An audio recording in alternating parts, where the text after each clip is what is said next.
অন্যান্য দেশের যে এক্সাম্পল টানলেন সেখানে বেশিরভাগ দেশেই আসলে এই ধরনের কোনো অদ্ভুত আইন নাই এবং ইন্ডিয়াতে নাইম ভার্সেস স্টেট এই মামলাটাই বলা হয়েছে যে সেখানে সেই মামলাটার ঘটনাটা এরকম যে একজন বিবাহিত নারীকে মামলা করেন যে বিয়ের প্রলোভনে আরেকজন ছেলের বিরুদ্ধে মামলা করেন যে তিনি বিয়ের প্রলোভনে তাকে ধর্ষণ করেছে এবং পরবর্তীতে ওই নারী প্রেগনেন্ট হয়ে যায়। তো প্রথমে ওই পুরুষের 10 বছরের শাস্তি হয়, হাইকোর্ট সেটা কমিয়ে 7 বছর করে, কিন্তু সুপ্রিম কোর্ট বলেন যে এটা আসলে কোনো ধর্ষণ নয়, যেহেতু ওই মেয়েটা নিজেই প্রাপ্তবয়স্ক ছিল এবং নিজে অনৈতিক সম্পর্কে নিজের ইচ্ছায় জড়িয়েছেন, অতএব এটা কোনো ধর্ষণ নয়, শুধুমাত্র ওই যে শিশুটা তার ভরণ পোষণের বিষয়ে আদালত আদেশ দেয়। তো এটা হচ্ছে আমাদের পার্শ্ববর্তী দেশের এক্সাম্পল। এবং আমাদের দেশে মনোয়ার ভার্সেস স্টেট, এটাতে হাইকোর্ট স্পষ্ট বলেছে 16 বছরের অধিক কোনো নারী যদি নিজের সম্মতিতে কোনো শারীরিক সম্পর্কে জড়ায় সেটাকে ধর্ষণ হিসেবে গণ্য হবে না। অর্থাৎ এখানে কিন্তু আমাদের আদালতেরও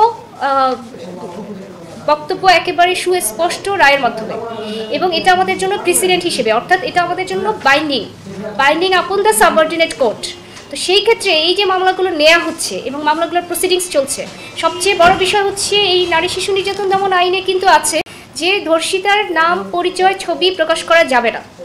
অর্থাৎ একটা রেপ কেস হলেই কে করতেছে সেটা কিন্তু প্রকাশ করার মধ্যে আইনে সুস্পষ্টভাবে আছে যে সেই নাম, পরিচয় প্রকাশ করা যাবে না। তাহলে প্রকাশ হবে কার? ধর্ষকের ছবি। এখন বিয়ের প্রলোভনে ধর্ষণের নামে যখন কোনো একটা মিথ্যা মামলা করা হবে তখন কিন্তু ওই নারী পরিচয় প্রকাশ পাচ্ছে না, প্রকাশ পাচ্ছে যার বিরুদ্ধে মামলা করা হয়েছে তাকে নিয়ে আপনারাই নিউজ করে ফেলবেন যে অমুক ব্যক্তির নামে ধর্ষণের অভিযোগে মামলা দায়ের করা হয়েছে।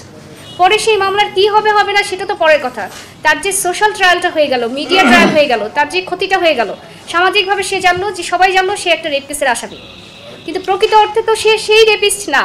যারা জোরপূর্বক ধর্ষণ করে নারীকে, শিশুকে, সে কি সেই ধর্ষক?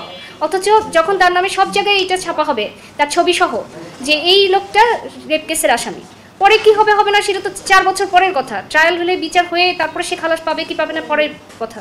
প্রথমে যে তার হয়রানিটা হলো, তার প্রথমে জামিন নিয়ে হয়রানি হবে, তারপরে সে বিভিন্ন জায়গায় দৌড়াবে, সামাজিকভাবে তার পিতামাতা অসম্মানিত হবে এবং সবাই বলবে যে তার ছেলে এই কাজ করছে, সেগুলি তো আসলে কখনোই পূরণ হওয়ার না।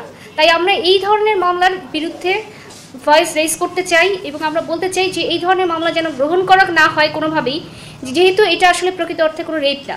হ্যাঁ, আন্ডার 18 হলে তাকে যে কোনোভাবে সম্মতি নেওয়াটা, তার সম্মতি তো আসলে সম্মতি নয়, তাহলে আপনারা সেই মামলাগুলো নেন, কিন্তু অ্যাবভ 18 সেই বিষয়ে আইন প্রণেতাদের সুস্পষ্টভাবে বক্তব্য থাকা উচিত ছিল।